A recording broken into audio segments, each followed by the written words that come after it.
Innal hamdalillah nahmaduhu wa nasta'inuhu wa nastaghfiruh wa na'udzu billahi min shururi anfusina wa sayyiati a'malina man yahdihillahu fala mudhillalah wa man yudlil fala hadiyalah asyhadu an la ilaha illallah wahdahu la syarikalah wa asyhadu anna Muhammadan abduhu wa rasuluh.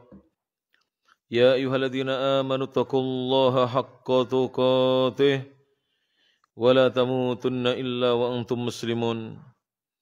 Ya ayyuhan nasu taqu rabbakum alladzi khalaqakum min nafsin wahidah wa khalaqa minha zawjaha wa batha minhuma rijalan katsiran wa nisaa'a wattaqullaha alladzi tasaaluna bihi wal arham innallaha kana 'alaikum raqiba.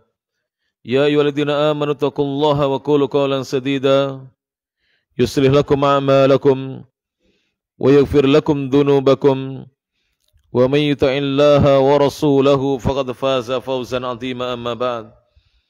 Fa inna astaqal hadithi kitabullah wa khairal huda huda Muhammadin sallallahu alaihi wa ala alihi wasallam. Wa syarrul umuri muhdatsatuha fa inna kulla muhdatsatin bid'ah wa kulla bid'atin dhalalah wa kulla dhalalatin finnar. Akhwati fillah rahimani Allah wa iyyakum. Nuwasilu darsana.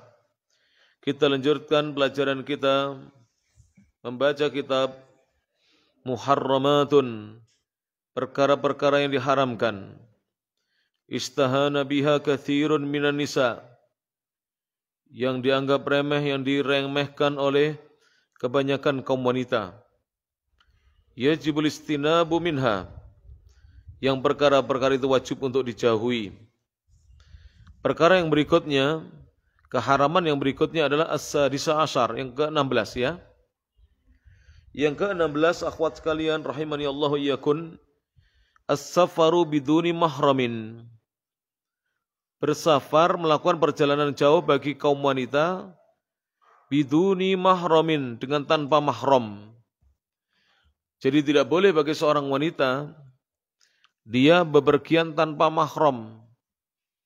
Apakah dia belum balik ataukah sudah balik? Apakah dia masih gadis ataukah sudah ibu-ibu? Tetap tidak boleh bepergian tanpa mahram. Jadi tidak boleh dijadikan alasan, saya kan sudah ibu-ibu, saya bawa bayi anak kecil saya bawa anak-anak saya, tapi anaknya yang dibawa belum ada yang dewasa laki-lakinya. Maka itu bukan mahram. Mahram itu adalah seorang laki-laki dewasa.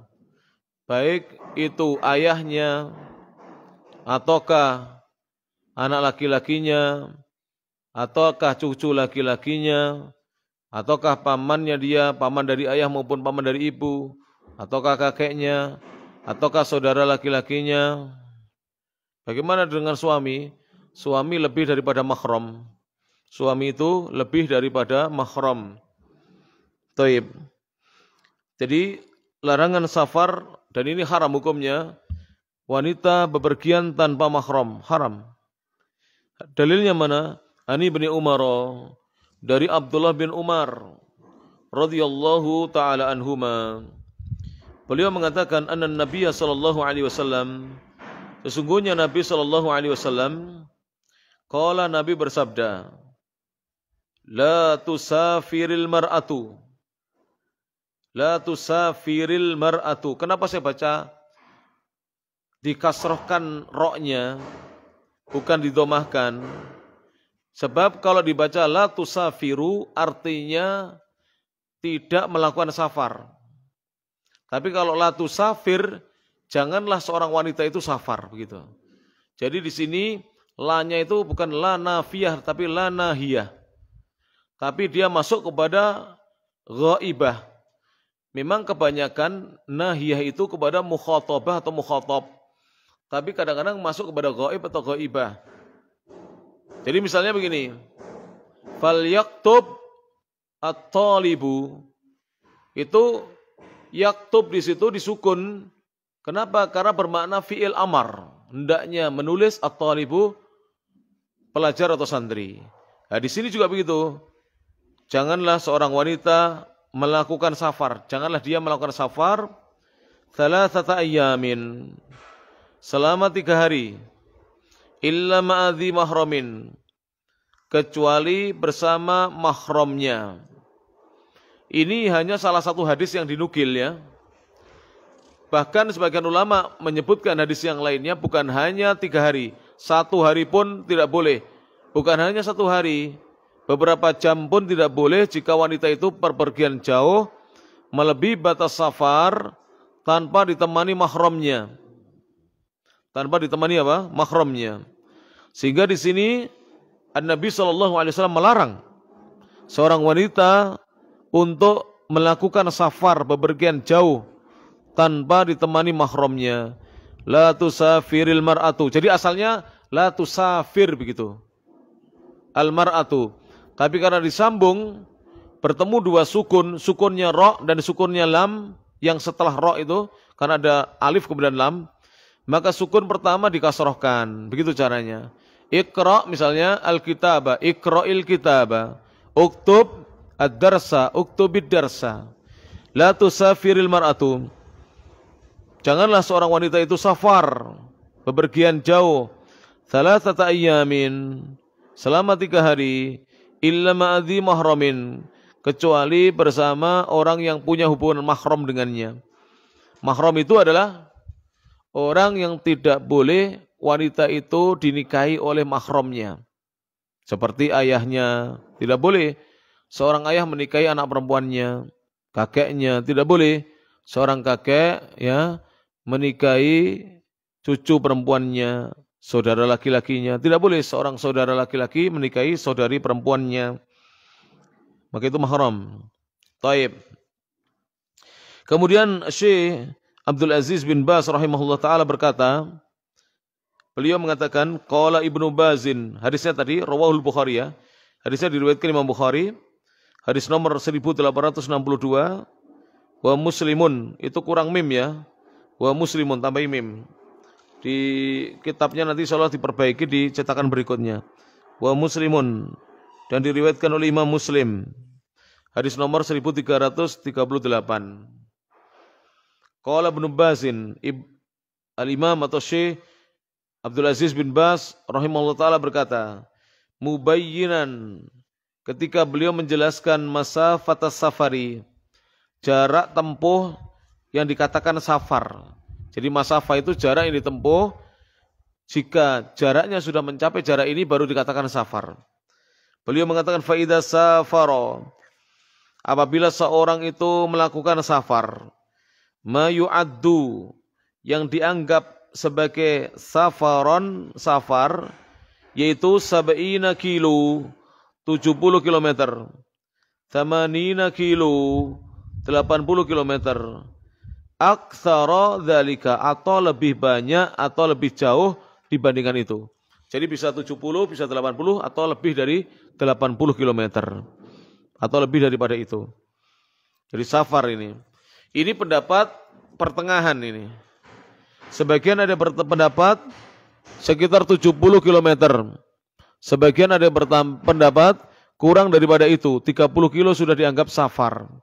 Intinya safar itu akhwat adalah jika difahami oleh uruf, kebiasaan setempat bahwa itu disebut safar, maka itu safar. Kalau di Jawa ini, kalau di Jawa perhatikan, kalau bepergian dekat kita katakan bapak keluar. Bahasa Jawanya bapak ya itu medal. Medal itu keluar. Tapi kalau dikatakan bapak pergi, bapak tindak, berarti itu safar. Safar itu yaitu setidaknya ya kalau dari Gurah ini paling tidak kita dianggap safar kalau sampai Mojo Agung ya, sampai Mojokerto, sampai Batu, sampai Malang gitu.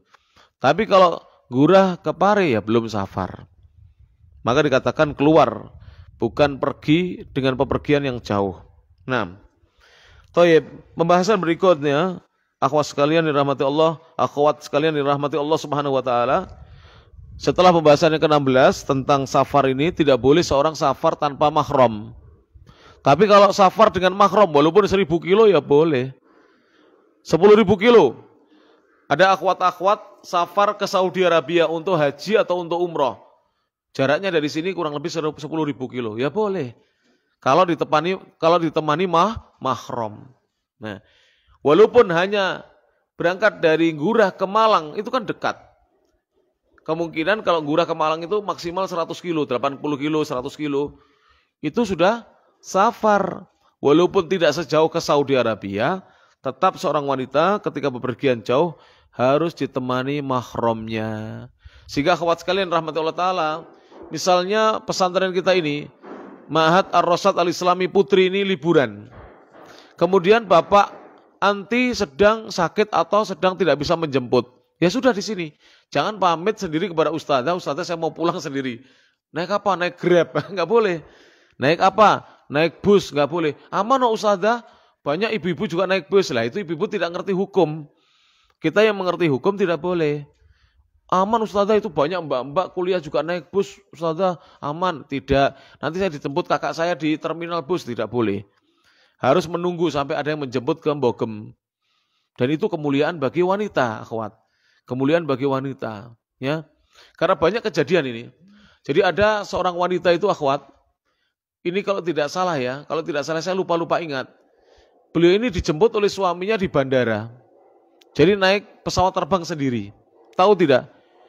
Beliau diberi obat tidur atau obat apa ketika sedang di pesawat terbang. Kemudian diperkosa di dalam kamar mandi pesawat terbang, coba. Jadi diperkosa, karena tahu ini dia berangkat sendirian. Akhirnya sampai di bandara berikutnya suaminya yang menangis, orang ini juga menangis. Bagaimana tidak, istrinya diperkosa orang. Maka harus hati-hati. Berapa waktu yang lalu, di stasiun kalau nggak salah Lempuyangan, kalau tidak salah. Di Jogja sana. Lempuyangan itu Jogja apa Solo? Jogja ya. Itu ada seorang ibu membawa bayi. Saya lupa berangkat dari mana. Yang jelas turun di Lempuyangan. Dijemput oleh ayah ibunya dari ibu ini. Ini ibu muda dijemput oleh ayah ibunya sudah tua. Jadi dia tidak diantar suaminya. Bawa bayi masih kecil. Tahu tidak akhwat? Hampir saja bayinya hilang. Gara-gara apa? Di dalam kereta ada ibu dengan anaknya. Ini ibu penjahat ini. Ibu penjahat dengan anaknya ingin merampas bayi itu. Kemudian dia menuduh ibu yang bawa bayi ini adalah mengambil bayinya ibu yang ingin merampas. Dituduh sampai rebutan bayi. Untungnya itu kejadiannya sudah di stasiun Lempuyangan. Akhirnya dibantu oleh orang tuanya sendiri. Bagaimana kok bisa dia menuduh? Bagaimana dia ingin merampasnya? Begini, dia mengkorek dulu. Jadi ditanya anak ini umur berapa, nama bapaknya siapa, nama ibunya siapa, anaknya lahir di mana, orang mana lah.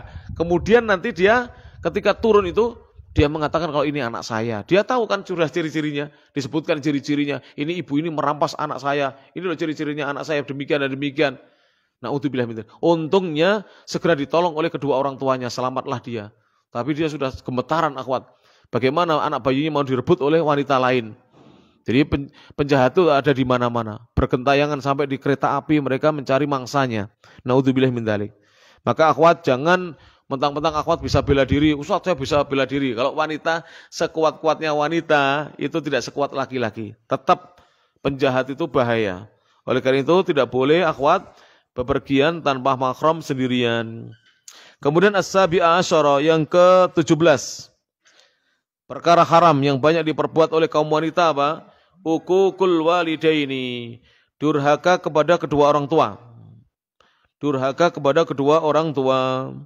Maka akhwat-akhwat yang masih punya orang tua itu adalah pintu surga bagi kita. Bahkan disebutkan dalam kitab Al-Adabul Mufrad bahwasanya ibu kita adalah bukan hanya pintu surga, pintu rezeki kita. Pintu surga dan pintu rezeki kita itu adalah ibu kita. Maka jangan sampai kita berani dengan ibu kita. Demikian pula dengan bapak kita. Semuanya adalah pintu surga bagi seorang anak. Qala Allah Ta'ala berfirman dalam surah apa itu? Dalam surah Al-Isra. Surat nomor 17 itu keliru ya, bukan 18 ya. Surat nomor 17. Surat nomor 17 dirubah. Surat nomor 17 kalau 18 Al-Kahfi.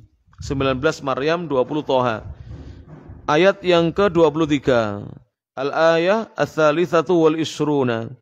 Allah berfirman, A'udzubillahi minasyaitonir rajim. Wa qada rabbuka alla ta'budu illa iyyahu wa bil walidaini ihsana. Imma yablughanna 'indakal kibara ahaduhuma aw kilahuma fala taqul lahumā uffin wa la tanharhumā wa qul lahumā qawlan karīmā. Allah berfirman, wa qada rabbuka, Rabbmu yaitu Allah, qada, telah memerintahkan, telah menentukan, telah mewajibkan, alla ta'budu, janganlah sekali-kali kalian menyembah illa iyyahu, kecuali hanya menyembahnya semata. Menyembah siapa? Allah. Wabil walidaini, dan Allah memerintahkan terhadap kedua orang tua ihsana, agar kalian berbuat ihsan, berbuat baik. Jadi kita disuruh berbuat baik kepada kedua orang tua kita, akhwat. Imma yablughanna indakal kibara, imma jika yablughanna benar-benar telah mencapai indaka di sisimu al-kibara masa tua. Kalau sudah berusia lanjut di sisimu, ahaduhuma salah satu dari kedua orang tuamu, au kilahuma atau kedua-duanya, masing-masing dari keduanya, fala takul, maka jangan kamu mengatakan lahuma kepada keduanya uf, kata-kata uf. Kata-kata uf itu kalau di Jawa ini hus, tidak boleh. Jadi misalnya orang tua kita bicara, kita bilang hus, nggak boleh. Ini durhaka, ini haram. Tapi kalau orang tua kepada anak boleh. Misalnya orang tua sedang bicara dengan tamunya, kemudian anak rame di depan orang tuanya, hus, nak diam ya, boleh hus. Tapi hus ini tidak boleh kepada yang lebih tua, haram hukumnya. Apalagi kepada orang tua kita. Jadi fala takul, maka janganlah kamu mengatakan lahuma kepada keduanya uf, kata-kata uf, wala tanharhuma, dan jangan kamu membentak keduanya, wa qul lahuma, dan ucapkan kepada keduanya qaulan karima, ucapan yang mulia. Ucapan yang mulia ini maksudnya lemah lembut. Ucapkan ucapan yang lemah lembut. Faham ya ini ayatnya? Perintah Allah kepada kita pertama untuk menyembah Allah semata. Yang kedua untuk berbuat baik kepada kedua orang tua kita. Lebih-lebih jika keduanya sudah mencapai usia lanjut di bawah pemeliharaan kita. Baik salah satu keduanya atau dua-duanya. Maka jangan mengatakan kata-kata uf, jangan membentak keduanya, ucapkan kepada keduanya ucapan yang mulia. Jadi uququl walidain ini adalah, perhatikan, dosa besar yang masih banyak diperbuat oleh kaum wanita. Justru saya yang heran ini, akhwat. Saya itu heran. Heran itu gumun ya. Gumun itu heran. Heran itu gumun ya. Ya. Bagaimana saya bisa heran?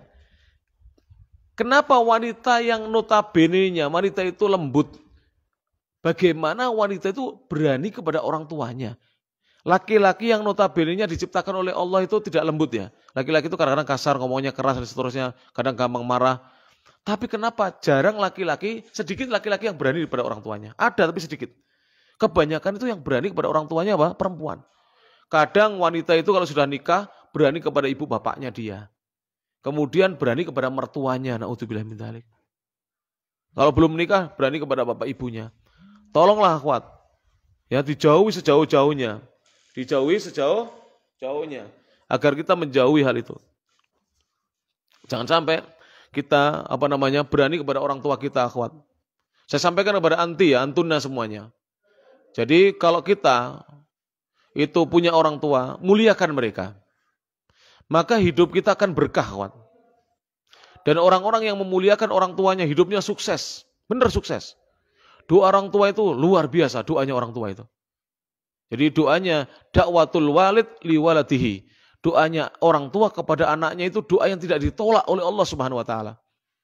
Hadisnya sahih. Doanya orang tua kepada anak. Maka jangan sampai kita membuat orang tua marah pada kita. Kemudian mendoakan keburukan buat kita. Jangan sampai orang tua itu marah dengan kita. Tidak ada berkahnya, akhwat. Kalau kita ingin sukses dunia akhirat, maka muliakan orang tua kita. Berbaktilah kepada mereka. Tapi kalau kita tidak memuliakan mereka, bahaya. Benar. Banyak sekali anak-anak yang tidak memuliakan orang tuanya itu hidupnya terlunta-lunta. Hidupnya tidak bahagia. Seandainya kelihatan sukses, banyak hartanya, ternyata hartanya tidak barokah. Apabila dia berani kepada orang tuanya. Ats-tsamina asyara yang ke-18 adalah az-zina. Zina, ini perbuatan yang banyak diperbuat oleh kaum wanita. Saya mau mengatakan, sebagian ulama ini berkata, apabila wanita menolak, tidak akan terjadi perzinaan. Jadi perzinaan itu karena wanita mau diajak zina. Walaupun laki-laki merayunya, mengajaknya untuk berzina, bahkan mengiming-imingi dia dengan harta, dengan apalah, jangan mau. Jangan mau. Karena yang menentukan terjadinya zina atau tidak setelah takdirnya Allah adalah wanita. Karena wanita yang punya. Dia yang bisa dizinai. Kalau wanita mau, terjadilah perzinahan. Tapi kalau wanita menjaga dirinya, bertakwa kepada Allah, tidak akan terjadi perzinahan. Loh Ustaz, kalau laki-lakinya terus memaksa, berarti dia memperkosa, bukan menzinai namanya. Dia memperkosa. Bukan menzinai itu namanya. Dia memaksa namanya. Kalau berzina itu pasti suka sama suka. Maka jangan sampai wanita mau diajak berzina. Kalau ada seorang laki-laki mengajak berzina, itu laki-laki tidak pantas dijadikan pasangan hidup. Laki-laki yang pantas dijadikan pasangan hidup itu adalah laki-laki yang datang ke rumah orang tua anti untuk melamar. Itu laki-laki yang pantas dijadikan pasangan hidup. Tapi dengan syarat dia baik agama dan baik akhlaknya. Idza ja'akum, kata Nabi, apabila datang kepada kalian, wahai para wali, wahai para orang tua, wahai orang-orang yang punya anak-anak perempuan, mantardauna, siapa saja yang kalian ridho dengan dinahu, agamanya, wa khuluquhu, dan akhlaknya, fazawijuh, maka nikahkanlah dia. Jadi kalau datang pemuda melamar anak gadis, maka hendaknya orang tua menerimanya. Kalau pemudanya memenuhi 2 kriteria, baik agama dan baik akhlaknya. Kenapa bukan salah satu? Baik agamanya saja Ustaz. Iya, ada orang itu baik agamanya, tapi akhlaknya tidak baik. Contoh, saya beri contoh ya. Kadang ada santri itu sholatnya rajin, laki-laki ikhwan, rajin. Taklimnya juga rajin. Tapi mengetuk pintu rumah ustadznya seperti menggedor apa? Ini, dawak. Ini jaringan menantu ini. Jangan jadikan menantu ini. Wah ini. Atau ketika di rumah ustadznya duduknya sopan, dia duduknya metingkrang. Tahu metingkrang? Nah, sudah, gak usah dia. Metingkrang itu bahasa Inggrisnya apa? Nah, jadi duduknya tidak sopan, kakinya diangkat itu loh. Disilangkan, padahal duduk di depan ustadznya, di depan gurunya. Atau kakinya diselonjorkan, itu gak pantas jadikan menantu itu. Karena dia tidak punya kesopanan. Ya, gak punya sopan. Jadi, atau ada pemuda datang akhlaknya baik, ya Allah kalau ngetuk pintu pelan, dek, pelan ya. Terus duduknya juga sopan, tapi gak sholat. Pemudanya gak sholat, gak bisa baca Quran.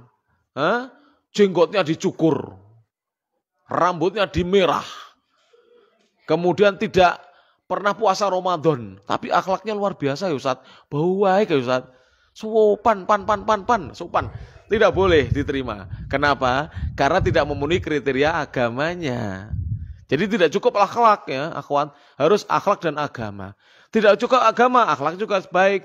Sebagian santri itu akhlaknya tidak baik. Dengan ustadznya itu berani, dengan ustadznya tidak menghormati. Seperti ini juga tidak pantas jadikan sebagai pendamping hidup. Jadi akhwat harus hati-hati mencari suami. Karena itu untuk selamanya ya. Menikah itu untuk selama-lamanya. Carilah suami yang baik. Bukan hanya baik agamanya, tapi juga baik akhlaknya. Maka jauhi zina, akhwat. Jauhi zina. Dan zina itu, saya itu sudah ini akhwat. Bahasa Jawanya itu niteni saya itu. Bahasa Indonesianya meniteni. Jadi ya nggak tahu ini bahasa Indonesianya apa ini. Mengamati ya, mengamati. Saya itu mengamati. Pelaku zina, perhatikan ini.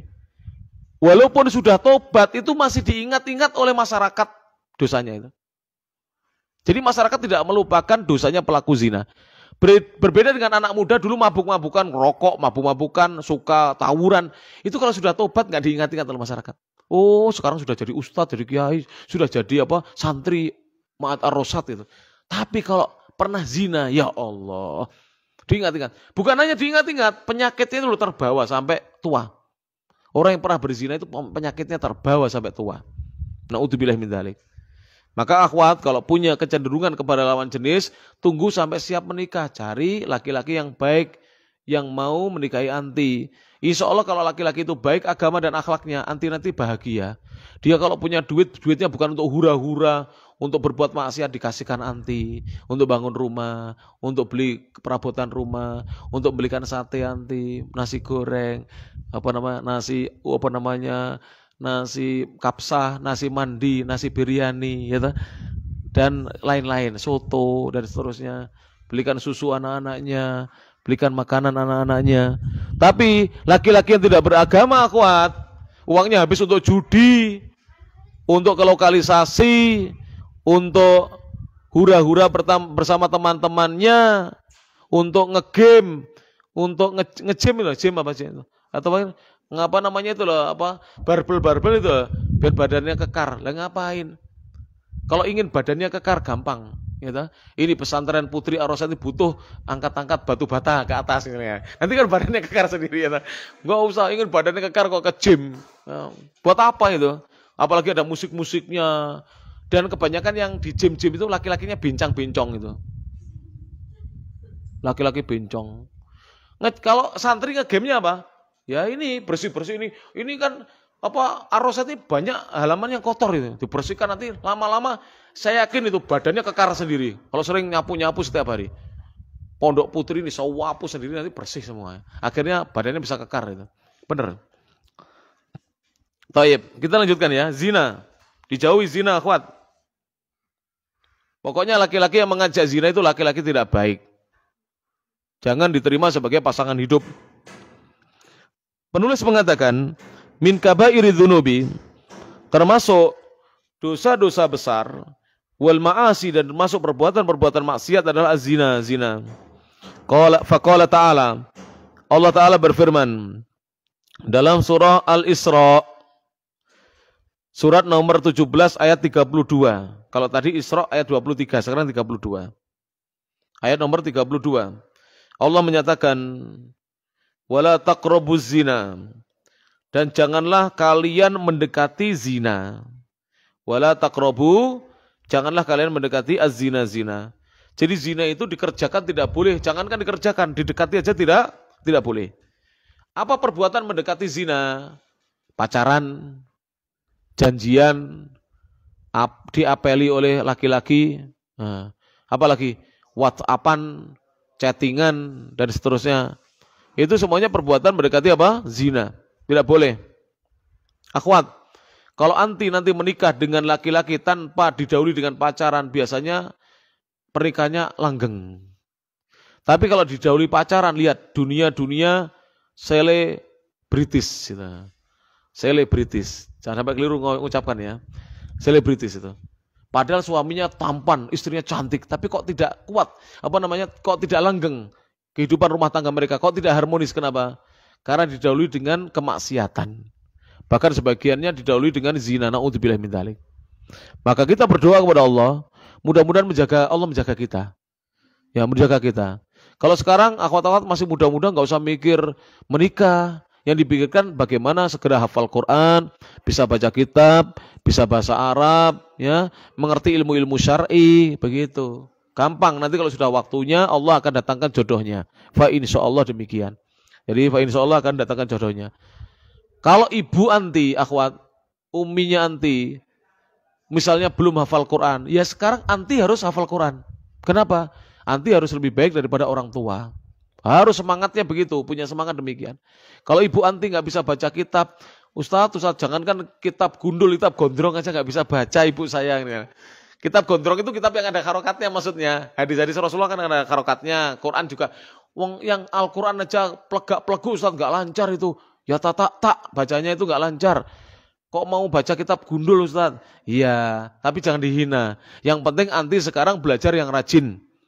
Nanti sekarang belajar yang rajin, hormati gurunya, ustaz dan ustadzahnya, belajar yang tekun. Fa insyaallah nanti akan dimudahkan oleh Allah Subhanahu wa taala, akan bisa memahami kitab-kitab para ulama insyaallah. Bisa membaca kitab itu tidak dibutuhkan kecerdasan, akhwat. Yang penting ketelatenan, kesungguhan belajar. Walaupun anti cerdas, tapi kalau nggak mau belajar ya nggak bisa baca kitab. Iya toh? Nggak percaya? Pak Habibie itu Profesor Dr. Ing B.J. Habibie. Itu doktornya dari Jerman itu ilmunya. Dari Jerman. Bahkan beliau lama kerja di Jerman. Setelah nggak jadi presiden pun kerja lagi ke sana. Tapi beliau nggak bisa baca kitab. Kenapa? Karena tidak belajar, ya nggak? Nah, kita bukan profesor tapi bisa baca kitab. Kenapa? Karena mau belajar. Jadi bisa bahasa Arab, bisa baca kitab, hafal Quran itu sebenarnya tidak dibutuhkan IQ yang tinggi. Zaka yang luar biasa tidak, kecerdasan yang luar biasa. Dibutuhkan kesungguhan saja, ketelatenan, hormat guru, memuliakan guru, mau disuruh menghafal, mau disuruh belajar, dia tekun belajarnya, mau murojaah, mengulang-ulang, fa insyaallah dimudahkan oleh Allah Subhanahu wa taala. Di sini penulis mengatakan Allah berfirman, innahu kana fahisyatan wa sa'a sabila. Sesungguhnya zina itu adalah perbuatan fahisyah, perbuatan yang keji, wasa asabila, dan seburuk-buruk jalan. Jalan yang buruk, jalan mendapatkan kesenangan yang buruk, tidak boleh. Wa uqubatuhu, dan hukumannya zina adalah min a'dhabil uqubati, adalah termasuk sebesar-besar hukuman fid dunya wal akhirati, baik di dunia maupun di akhirat. Fa fid dunya, maka di dunia, yujalladu az-zani, dijilid, dicambuk az-zani, pelaku zina, lam muhson, jika belum muhson, lam muhsonan, jika dia belum muhson itu belum pernah menikah, dicambuk berapa? Ya, dicambuk dengan mi'ata jaldatin, 100 kali cambukan. Jadi kalau ada orang berzina, dia belum pernah menikah, masih gadis atau masih perjaka, maka cambukannya, hukumannya adalah cambuk 100 kali cambukan. Wa yugharrabu, kemudian diasingkan selama 1 tahun. Diasingkan selama 1 tahun. Wa in kana muhsonan, jika dia sudah muhson.